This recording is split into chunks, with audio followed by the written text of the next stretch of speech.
जीवन भर शरीर बेच करके ढेर सारा वैभव एकत्रित किया था। यौवन अवस्था की उतार अवस्था थी वैश्या की। गांव के बाहर महल था, बहुत सुंदर वाटिका पुष्पों की थी। एक संत मंडली जिनके साथ आचार्य चरण भी थे, वहां से निकली तो बोले आज रात्रि कोई पवित्र स्थान हो तो हमें बताओ जहां अपने ठाकुर विराजमान करें और वहां आरती पूजा करके भोग लगाएं, ठाकुर जी को विश्राम करें। तो कुछ उद्दंड लोग थे, उन्होंने कहा हाँ बहुत पवित्र स्थान है, वो जो बगीचा देख रहे हो ना वो परम पवित्र ही है, क्योंकि वहां वैश्या अपने मित्रों के साथ हास्य विलास ऐसे करती रहती थी।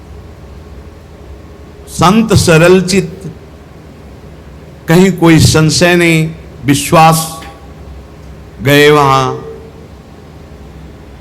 जल छिड़का, सोहनी लगी, ठाकुर जी विराजमान हुए। बस थोड़ी ही देर में भोग लगने के बाद जब आरती हुई, संध्या आरती, शंख घंटानाद, वैश्या ने सुना कि मेरे बगीचे में शंख घंटानाद कहां से, मैं तो नीच आचरण कर दृष्टि डाली तो एक से एक परमहंस महात्मा।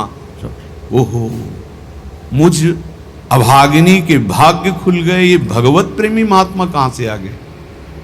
अभी तक तो कौओं जैसी चेष्टा करने वाले लोगों का संग ये हंस कैसे आ गए हमारे बगीचे में। आज मेरे ऊपर भगवान की विशेष कृपा, अहेतुकी कृपा, क्योंकि मेरे कोई ऐसे आचरण नहीं जिससे भगवान प्रसन्न हो, क्योंकि बिना भगवान के प्रसन्न हुए ऐसे महापुरुषों का दर्शन कैसे हो सकता है। गई, स्वर्ण के कुछ मुद्राएं, चांदी की मुद्राएं, कुछ फल मेवा आदि रखकर, महाराज स्वीकार करो। कौन हो तुम? भगवान जिस बगीचे में बैठे हो इस दासी का ही बगीचा है। कौन हो तुम? वैश्यावृत्ति से जीवन निर्वाह करने वाली हूं, मैं वैश्या हूं। बेटा कोई बात नहीं, भगवान के तो सब संतानें हैं, कोई बात नहीं, पर हम लोग तुम्हारा ये फल, ये धन, ये भोग सामग्री नहीं पा सकते, शास्त्र मर्यादा है। तो क्या भगवान हमारे उद्धार के लिए कोई रास्ता नहीं है? तुम सब संपत्ति, आभूषण ये बेच करके एक रत्नों का हार बनाओ और रंगनाथ जी के माथे पे धारण करो, सारे पाप नष्ट हो जाएंगे, तुम्हें भगवत प्राप्ति हो जाएगी। और आज से वैश्यावृत्ति बंद। अब भगवान वचन देती हूं, आज तक कभी ऐसा आनंद प्राप्त ही नहीं हुआ था संत समागम का। वचन देती हूं कभी अब इस शरीर को अपवित्र नहीं करूंगी। और सब आभूषण जो जो वैभव बेचने वाला था बेच करके, फिर उसके मन में आया कि क्या मुझे मंदिर में जाने दिया जाएगा। आचार्य चरण से प्रार्थना की, प्रभु मैं वैश्या हूं और प्रसिद्ध हूं, क्या मुझे मंदिर में जाने दिया जाएगा? तो उन्होंने कहा जब हम आदेश करेंगे मंदिर में जाने दिया, तुम अपने हाथ से समर्पित करना, प्रभु स्वयं स्वीकार करेंगे। जब द्रवई दीन दयालु राघव तो साधु संगति पाई। जब साधु संगति मिल जाती है तो संस्कृति का अंत हो जाता है।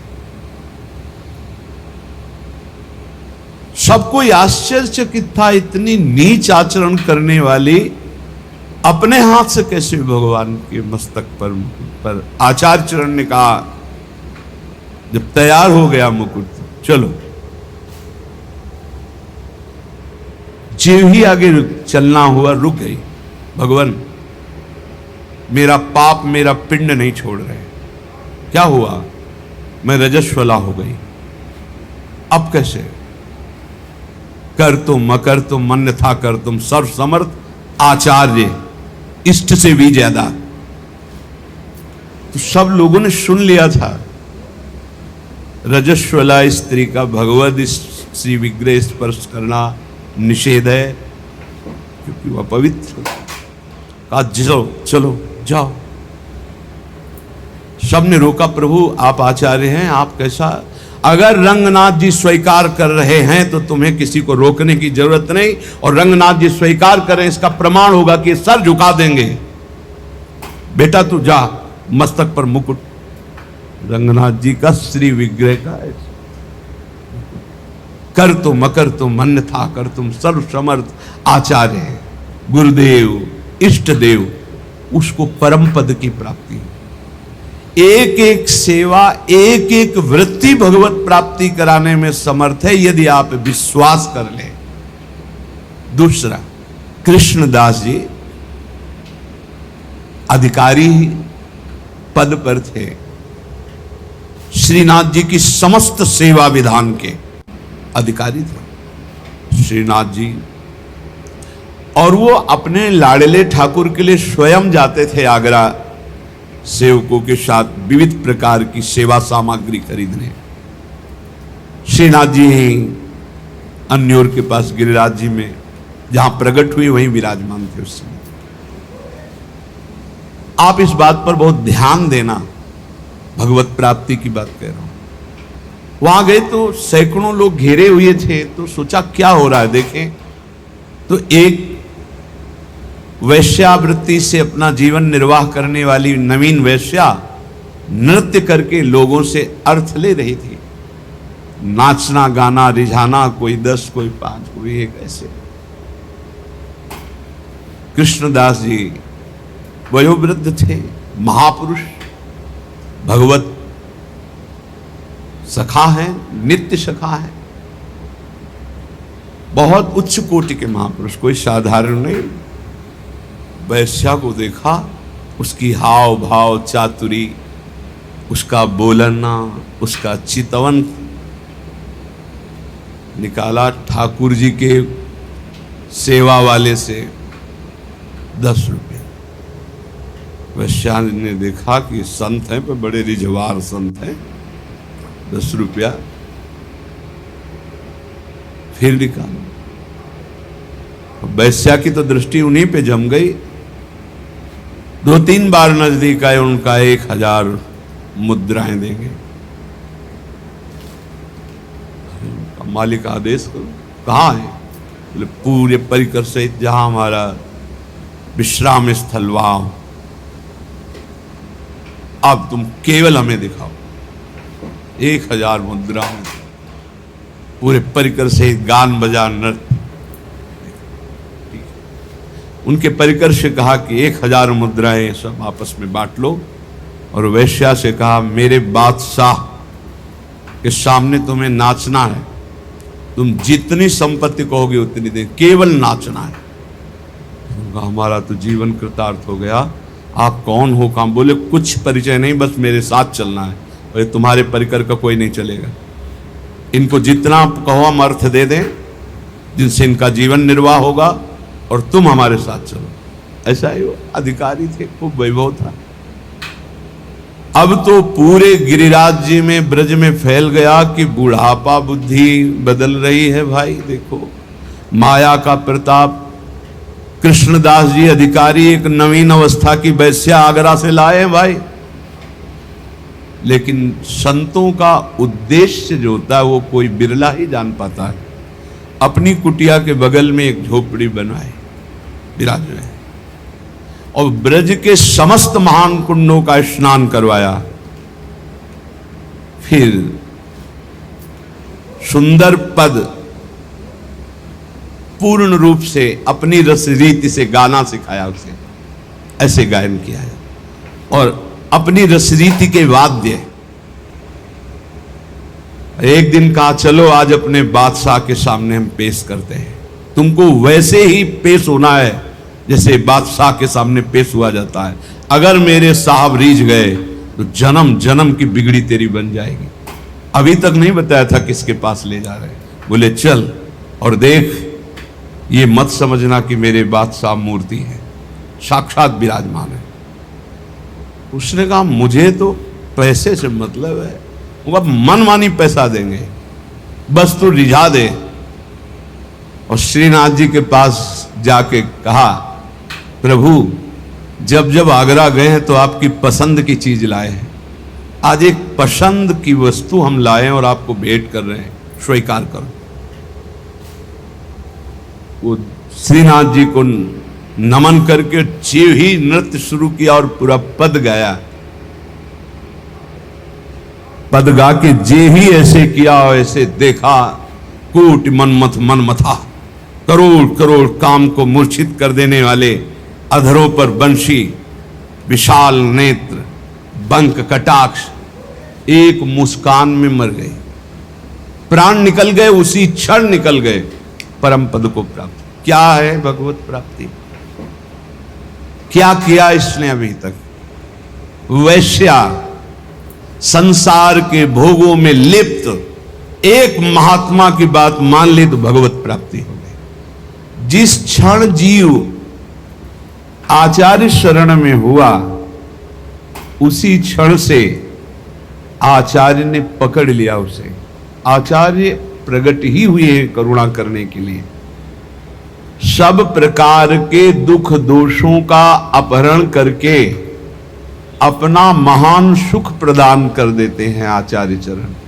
भगवत रसिक जी कहते हैं, जिस दिन से मैं स्वामी हरिदास जी की शरण में हुआ, स्वामी जी ने उसी दिन से अपना लिया और सारे दुख दोषों का हरण करके मुझे महान सुख प्रदान किया।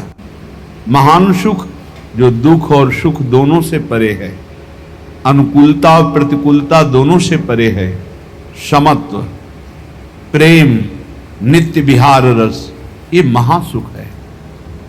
प्रायः हमारी मानुष बुद्धि होने के कारण जब अनुकूलता मिलती तो लगता है गुरु की बड़ी कृपा है, आचार्य की बड़ी कृपा है, और जब प्रतिकूलता मिलती तो लगता है शायद वो कृपा हट गई। तो इष्ट आचार्य गुरुदेव क्या स्वार्थी हैं? क्या अल्पज्ञ हैं? क्या वो राग द्वेष करते हैं? नहीं। जिनके चरणों का आश्रय लेने से परब्रह्म परमात्म तत्व का बोध होता है, प्रियालाल का प्रेम प्राप्त होता है, उनमें अपना पराया कहां, राग द्वेष कहां? वहां तो एकमात्र शरणागति का निर्वाह है। अब वो कई प्रकार से होता है। कभी कभी आचार्य गुरुदेव इष्ट देव की ऐसी करुणा प्रकट होती है जो बड़ा भयंकर रूप लेती है। हमारे लिए ऐसा लगता है बड़ा भयावना है, और परिणाम बड़ा सुहावना होता है कि यदि वो ऐसी कृपा न करते तो ये परिणाम न मिलता। पक्का मान लीजिए, कभी कभी ऐसा सुहावना लगता है कि बहुत कृपा है, पर सुहावना लगना ज्यादा अच्छा ठीक नहीं, क्योंकि जब भयावना आएगा तब हम सुहावने में पले हैं, तो हमारा मन कहीं प्रतिकूल ना हो जाए आचार्य चरणों से, गुरुदेव से, इष्ट देव से। इसलिए ये हृदय में चिंतन कीजिए कि आचार्य कृपा, गुरु कृपा, इष्ट कृपा ये एक ही है, और ये परम सुख प्रदान करती है। परम सुख जो ब्रह्मा के द्वारा रचा हुआ नहीं है। जिनके द्वारा ब्रह्मा रचे गए हैं उनका परम सुख, परमात्म सुख, भगवदानंद, प्रेमानंद, ये प्राप्त होता है। भगवत ऋषि जी कहते हैं, जिस दिन से आचार्य की शरण में हुए, उन्होंने अपनाया, सारे दुख दोष नष्ट हुए और मुझे महान सुख प्रदान किया। एक दिन भगवत रसिक जी अपने गुरुदेव पूज्य श्री ललित मोहिनी देव जी से टटिया स्थान में जाकर के कहा कि गुरुदेव बहुत संयम से रहता हूं, मधुकरी वृत्ति से रहता हूं, फिर भी काम वेदना बहुत सताती है। मानो ये हर उपासक का प्रश्न है। बहुत संयम से, बहुत इंद्रियों को अंतर्मुख रख के, फिर भी ये काम वेदना सबसे बड़ा वेग है। ये काम बड़े बड़े ज्ञानियों का भी शत्रु है। साधारण पुरुषों को तो मार ही गिराता है, ये ज्ञानियों को भी गिरा देता है। इसमें बड़ा लुभावनापन है। भगवत ऋषिक जी के गुरुदेव ने कहा श्री ललित मोहिनी देव जी ने कि वो करवा उठा के ला, उसमें पानी भरा, थोड़ी देर में उसमें तेल उतराने लगा। कहा देखो पहले इसमें तेल नहीं दिखाई दे रहा था, कुछ दिन पहले इसमें तेल रखा गया था, सुखाने पर ऐसा लगा तेल खत्म हो गया है, लेकिन पानी डाला तो उसमें ऊपर चिकनाहट दिखाने लगी। देखो ऐसे ही थोड़ी दिन साधना करने पर, तप के द्वारा सुखाने पर ऐसा लगता है काम वेदना नष्ट हो गई, लेकिन जहां काम का संयोग होता है फिर दिखाई देने